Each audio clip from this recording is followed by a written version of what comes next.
নমস্কাৰ এই মুহূৰ্তত আপোনালোকে চাইছে সাহিত্য টেকনলজি ইউটিউব চেনেল এই চেনেল ৰাজ্য সভাটোতে কেইবাটাও গুৰুত্বপূৰ্ণ খবৰ আপোনালোকলৈ আগবঢ়াইছে যিকেইটা খবৰ আপোনালোকে জনাটো অত্যন্ত দৰকাৰী আৰু এই খবৰকেইটা আপোনালোকে উপস্থাপন কৰাৰ আগতেই আপোনালোকে যদি এই চেনেলটো নতুনকৈ আহিছে তেন্তে চেনেলটো প্লিজ ছাবস্ক্ৰাইব কৰি থ'ব আৰু ভিডিঅ'টোত এটা লাইক কৰি উৎসাহিত কৰিব এই মুহূৰ্তত অতি গুৰুত্বপূৰ্ণ এটা ভয়ংকৰ খবৰ পোহৰলৈ আহিছে কিন্তু সকলো অভিলেখ ভংগ দেশত কৰোনাৰ এদিনৰ বিস্ফোৰণ ঘটিছে আৰু এদিনতে মাত্ৰ 24 ঘণ্টাতে 2 লাখতকৈ অধিক লোক আক্ৰান্ত হৈছে কৰোনা ভাইৰাছত আৰু তাৰে 1037 জন কোভিড-19ত আক্ৰান্ত ৰোগীৰ সংখ্যা মৃত্যু ঘটিছে আৰু লগতে ইয়াত কৈছে দেশত কৰোনা ভাইৰাছৰ সংক্ৰমণৰ গতিয়ে প্ৰতিদিনে নতুন অভিলেখ স্থাপন কৰিছে দেশৰ চিকিৎসকসকলে কৰোনাৰ দ্বিতীয় ঢৌৰ বিষয়ে অনুমান কৰাতকৈ পৰিস্থিতি অধিক ভয়াৱহ হৈ পৰিছে আৰু দেশৰ সকলো ৰাজ্যতে কৰোনাৰ বাবে সংক্ৰমণ পৰিসংখ্যা দিনক দিনে বৃদ্ধি পাবলৈ ধৰিছে আৰু দেশত কৰোনাৰ উদ্বেগজনক পৰিস্থিতি এই কথাৰ কোৱা অনুমান কৰিব পাৰি যে কৰোনাৰ সংখ্যা এদিন 2 লাখত উপনীত হৈছে আৰু স্বাস্থ্য বিভাগে মন্ত্ৰালয় তথা অনুসৰি বুধবাৰে দেশত 199,000 তাৰ লগতে 569টা নতুন কৰোনা গোচৰ পঞ্জীয়ন কৰা হৈছে মহামাৰী আৰম্ভণিৰ পৰা এদিনত এয়া সৰ্বাধিক সংখ্যক নতুন কৰোনা সংক্ৰমিত লোক কিন্তু ইয়াত কৈছে দেশত কৰোনা সংক্ৰমণৰ ৰোগীৰ সংখ্যা বৃদ্ধি পোৱাৰ সমানে মৃত্যুৰ সংখ্যাও বৃদ্ধি পাইছে কেন্দ্ৰীয় স্বাস্থ্য মন্ত্ৰালয়ৰ মতে যোৱা 24 ঘণ্টাত 1037 জন লোকৰ মৃত্যু হৈছে ঘটনাৰ আগমনৰ লগে লগে দেশৰ সংক্ৰমিত লোকৰ সংখ্যা 1,40,70,300লৈ বৃদ্ধি পাইছে কৰোনাত আৰোগ্য হোৱাৰ লোকৰ হাৰ হৈছে 99.51%লৈ হ্ৰাস পাইছে এই সন্ধিয়াৰ পাছতো এই মুহূৰ্তত অতি গুৰুত্বপূৰ্ণ এটা ভাল খবৰ পোহৰলৈ আহিছে কিয়নো PM কিষাণ 2,000 টকাকৈ আপোনালোক সকলোৱে পালে নাই আৰু যদি নাই পোৱা এতিয়াৰ পৰা সকলোৱে পাব এই PM কিষাণৰ 2,000 টকাকৈ কিন্তু যদি পোৱা নাই তেন্তে কৰক এইটো কাম আৰু লগতে কৈছে কেন্দ্ৰীয় চৰকাৰে কোটি কোটি কৃষকৰ বেংক একাউণ্টত 2,000 টকাকৈ অষ্টমটো কিস্তি পঠিওৱাৰ আৰম্ভ কৰিছিল কিন্তু কেন্দ্ৰীয় চৰকাৰৰ ফালৰ পৰা PM কিষাণ সন্মান নিধিৰ অধীনত কৃষকসকলে বছৰি আগবঢ়োৱা হৈছে 6,000 টকাৰ আৰ্থিক অনুদান কৃষকৰ বেংক একাউণ্টত জমা দিয়া হয় এই ধৰণৰ ৰাশি কিন্তু অতি গুৰুত্বপূৰ্ণ কথাটো হৈছে যে কোনো কৃষকে যদি এই ধৰণৰ ৰাশি লাভ কৰা নাই তেন্তে অভিযোগ দিব পাৰিব যদি আপুনি কৃষক সন্মান নিধিৰ বাবে আবেদন কৰিছে তেন্তে এই ৰাশি এতিয়ালৈকে আপোনাৰ বেংক একাউণ্টত জমা হোৱা নাই তেন্তে আপুনি এইটো কাম কৰি লওক আৰু আপুনি প্ৰথম pmkisan.gov.in ৱেবছাইটত ভিজিট কৰিব লাগিব আৰু এই ৱেবছাইটত যোৱাৰ পিছতে ইয়াৰ পিছতে ওপৰৰ ফালে ফাৰ্মাৰ্ছ কৰ্ণাৰ বুলি ক্লিক কৰক আৰু তাৰপিছতে বেনিফিচিয়াৰী ষ্টেটাছত ক্লিক কৰিব পাৰিব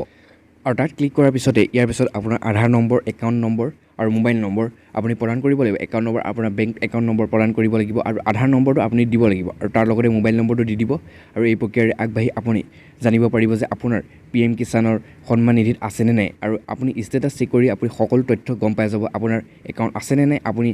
কিমান কিস্তি পালে আৰু যদি আপুনি এতিয়ালৈকে পোৱা সন্ধিয়াৰ পাছতো এই মুহূৰ্তত অতি গুৰুত্বপূৰ্ণ এটা ব্ৰেকিং নিউজ মুকলি হৈ আহিছে কিয়নো অসমত নিৰ্বাচন সমাপ্ত হোৱাৰ পিছতেই এতিয়া সকলোৰে মনত এটাই আৱেক্ষা যে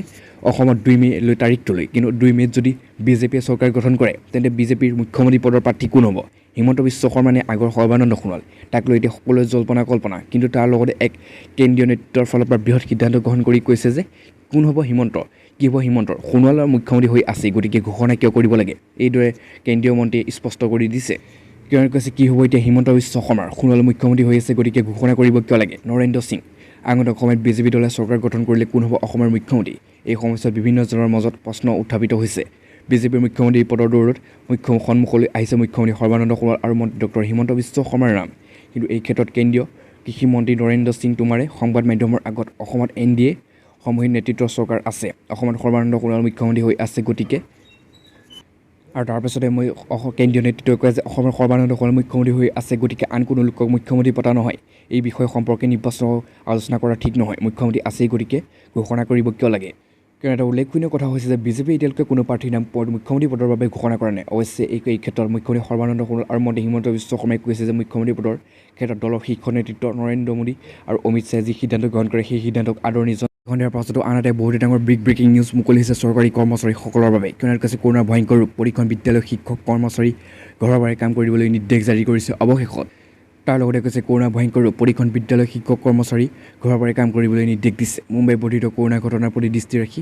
BAMC সকলো শিক্ষক বিদ্যালয় কৰ্মচাৰীসকলৰ ঘৰৰ পৰাই কাম কৰিবলৈ নিৰ্দেশ জাৰি কৰিছে আৰু BAMC নিৰ্দেশ অনুসৰি সকলো বৰ্ডৰ কৰ্মচাৰীক 17 মাৰ্চৰ পৰা তাৰ লগত পৰাই দ্বাদশ শ্ৰেণীৰ পৰাই সকলো কাম বন্ধ ৰাখিবলৈ ইতিমধ্যে ঘোষণা জাৰি কৰিছিল কিন্তু প্ৰথম অৱস্থাত শৈক্ষিক কৰ্মচাৰীসকল বিদ্যালয়লৈ আহিবলৈ অনুমতি দিয়াৰ হয় লগতে বিদ্যালয় চৌহদত অনলাইন ক্লাছ লোৱাৰ অনুমতি দিয়া হৈছিল কিন্তু শেহতীয়াকৈ এই বিজ্ঞপ্তি স্কুললৈ অহা বন্ধ কৰি দিছে আৰু পুনৰ পৰাই অনলাইন ক্লাছৰ নিৰ্দেশ জাৰি কৰিছে আৰু BAMCৰ দ্বাৰা জাৰি কৰা এখন বুলেটিন অনুসৰি চহৰখনত 246গৰাকী অট্টালিকা চিল কৰা হৈছে য'ত 5টাতকৈ অধিক গোচৰ আছে ইয়াৰ সৈতে BACয়ে আৰু BAMCয়ে 34টা অঞ্চলক কণ্টেইনমেণ্ট অঞ্চল হিচাপে ঘোষণা কৰিছিল কিন্তু ইফালে মহাৰাষ্ট্ৰ চৰকাৰে 2021 চনৰ মাৰ্চৰ শেষলৈকে চিনেমা হল, হোটেল, ৰেষ্টুৰেণ্ট আধা সংখ্যক উপস্থিতি পৰিচালনাৰ নিৰ্দেশ দিছিল। কিন্তু আনহাতে মুম্বাইত অনুষ্ঠিত বিবাহ আৰু অন্যান্য সামাজিক অনুষ্ঠানত সীমিত সংখ্যক লোকৰ উপস্থিতি নিৰ্ধাৰণ কৰিছে। উল্লেখযোগ্য যে আজি চহৰখনত নতুনকৈ আৰু আক্ৰান্তৰ সংখ্যা ইয়াৰ পাছতো এই মুহূৰ্তত আনহাতে বহুতে ডাঙৰ ভয়ংকৰ বিগ ব্ৰেকিং নিউজ মুকলি হৈ আহিছে। কিয়নো সমগ্ৰ দেশৰ লগতে অসমতো কৰোনাৰ দ্বিতীয় ঢৌ ট্ৰাক সৃষ্টি কৰিছে। তাৰ লগতে কৰোনা সংহাৰ 30 এপ্ৰিললৈকে বন্ধ থাকিব বিদ্যালয় আৰু প্ৰশিক্ষণ সকলো কেন্দ্ৰসমূহ। কিয়নো লগতে কৈছে কৰোনা ভাইৰাছৰ বৰ্ধিত সংক্ৰমণৰ প্ৰতি লক্ষ্য ৰাখি উত্তৰ প্ৰদেশ চৰকাৰে প্ৰথম আৰু দ্বাদশ শ্ৰেণীলৈকে সকলো চৰকাৰী আৰু বেচৰকাৰী বিদ্যালয় অহা 30 এপ্ৰিললৈকে বন্ধ ৰখাৰ সিদ্ধান্ত গ্ৰহণ কৰিছে। আৰু এই সময়ছোৱাত প্ৰশিক্ষণ কেন্দ্ৰসমূহতো পাঠদান বন্ধ থাকিব। কেৱল মাত্ৰ পূৰ্বতে নিৰ্ধাৰিত হৈ থকা পৰীক্ষাসমূহ অনুষ্ঠিত কৰিব পাৰিব। ৰাজ্যখনৰ মুখ্যমন্ত্ৰী যোগী আদিত্যনাথে মন্ত্ৰী পৰিষদৰ সৈতে বৈঠকত মিলিত হোৱাৰ পিছতে এই সিদ্ধান্ত গ্ৰহণ কৰিছে। আৰু বিদ্যালয়সমূহে এতিয়া কেৱল পাঠদান অনলাইন যোগে কৰিব লাগিব আৰু প্ৰেক্টিকেল ক্লাছো আয়োজন কৰিব নোৱাৰিব। নতুন সূচী অনুসৰি ৰাজ্যখনত বোৰ্ড পৰীক্ষা এতিয়া 8 মে'ৰ পৰা আৰম্ভ হ'ব আৰু 30 এপ্ৰিললৈকে ৰাজ্যৰ পিছত ৰাজ্য চৰকাৰে বিদ্যালয় খোলা সন্দৰ্ভত কি সিদ্ধান্ত গ্ৰহণ কৰে সেয়া পৰৱৰ্তী পৰ্যায়ত সিদ্ধান্ত গ্ৰহণ কৰিব বুলি ইতিমধ্যে জানিবলৈ দিছে। ইয়াৰ পাছতো এই মুহূৰ্তত অতি গুৰুত্বপূৰ্ণ এটা ভয়ংকৰ খবৰ মুকলি হৈছে, যিটো খবৰ আপোনালোকে জনাটো অত্যন্ত দৰকাৰী। কিয়নো সমগ্ৰ ভাৰতবৰ্ষৰ লগতে অসমৰো কৰোনাৰ দ্বিতীয় ঢৌৱে ট্ৰাক সৃষ্টি কৰি হাহাকাৰ লগাইছে। আৰু তাৰ মাজতে কৰোনা আতংকৰ বাবে বৃহৎ সিদ্ধান্ত গ্ৰহণ কৰিছে চৰকাৰে।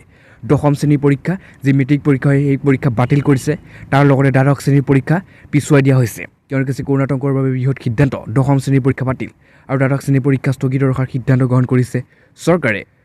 আৰু লগতে কৈছে দেশত এতিয়া কৰোনাৰ মহাসংহাৰ চলিছে। দেশৰ 11খন ৰাজ্যত কৰোনাই নিতৌ হাজাৰ হাজাৰ লোকক আক্ৰান্ত কৰিছে। এনে সময়তে মে' মাহত অনুষ্ঠিত হ'বলগীয়া CBSE আৰু দশম দ্বাদশ শ্ৰেণীৰ পৰীক্ষাৰ ক্ষেত্ৰত কেন্দ্ৰীয় চৰকাৰে আজি দুটা বৃহৎ ঘোষণা গ্ৰহণ কৰিছে। আৰু সেয়ে ইয়াত কৈছে সেই মৰ্মে CBSE দশম শ্ৰেণীৰ পৰীক্ষা কৰোনা আতংকৰ বাবে বাতিল কৰা হৈছে আৰু দ্বাদশ শ্ৰেণীৰ পৰীক্ষা অনিৰ্দিষ্ট কাললৈ স্থগিত ৰখাৰ সিদ্ধান্ত গ্ৰহণ কৰিছে। বুধবাৰে প্ৰধানমন্ত্ৰী নৰেন্দ্ৰ মোদীৰ নেতৃত্বত অনুষ্ঠিত বিশেষ বৈঠকত এই সিদ্ধান্ত গ্ৰহণ কৰিছে। আৰু ইয়াত কৈছে বৈঠকত গ্ৰহণ কৰা সিদ্ধান্ত অনুসৰি CBSE প্ৰস্তুত কৰা অবজেক্টিভ আৰু ক্ৰাইটেৰিয়াৰ ওপৰত ভিত্তি কৰি দশম শ্ৰেণীৰ পৰীক্ষা ফলাফল ঘোষণা কৰা হ'ব। আৰু যিসকল শিক্ষাৰ্থীয়ে এই ফলাফল সন্তুষ্ট নহ'ব তেওঁলোকে পৰৱৰ্তী সময়ত অনুষ্ঠিত হোৱা বিশেষ পৰীক্ষাত বহিব পাৰিব। একেদৰে দেশৰ কৰোনাৰ পৰিস্থিতিৰ ওপৰত ভিত্তি কৰি দ্বাদশ শ্ৰেণীৰ পৰীক্ষা অনুষ্ঠিত কৰাৰ সময় আৰু নিৰ্ধাৰণ কৰা হ'ব আৰু তাৰ লগতে আপত্তিত দ্বাদশ শ্ৰেণীৰ পৰীক্ষা স্থগিত ৰখাৰ সিদ্ধান্ত গ্ৰহণ লোৱা হৈছে। কিন্তু উল্লেখযোগ্য যে 4 মে'ৰ পৰা CBSE দশম আৰু দ্বাদশ শ্ৰেণীৰ পৰীক্ষা অনুষ্ঠিত হোৱাৰ কথা আছিল। কৰোনা সংহাৰৰ মাজতে পৰীক্ষা অনুষ্ঠান কৰাৰ বিৰোধিতা কৰি দেশৰ 1 লাখ ছাত্ৰ ছাত্ৰীয়ে চলিত বৰ্ষৰ মে' মাহত অনুষ্ঠিত হ'বলগীয়া দশম আৰু দ্বাদশ শ্ৰেণীৰ পৰীক্ষা বাতিল কৰিবলৈ দাবী জনাই এখন পত্ৰ স্বাক্ষৰ কৰিছিল। আৰু এইসকল ছাত্ৰ ছাত্ৰীয়ে দশম আৰু দ্বাদশ শ্ৰেণীৰ পৰীক্ষা বাতিল কৰিব লাগে বুলি অথবা অনলাইন জৰিয়তে পৰীক্ষা অনুষ্ঠিত কৰিব লাগে বুলি দাবী জনাইছিল। শেহতীয়াকৈ টুইটাৰত কেনচেল বৰ্ড এক্সাম 2021 হেছটেগ ব্যৱহাৰ কৰি ছাত্ৰ ছাত্ৰীসকলে পৰীক্ষা বাতিলৰ বাবে জনমত গঠন কৰাৰ চেষ্টা কৰিছিল। আৰু এনে জাগৰণৰ প্ৰতি দেশৰ কেইবা লাখ ছাত্ৰ ছাত্ৰীৰ সাহসী জনোৱা পৰিলক্ষিত হৈছিল। আনকি কংগ্ৰেছৰ নেত্ৰী প্ৰিয়ংকা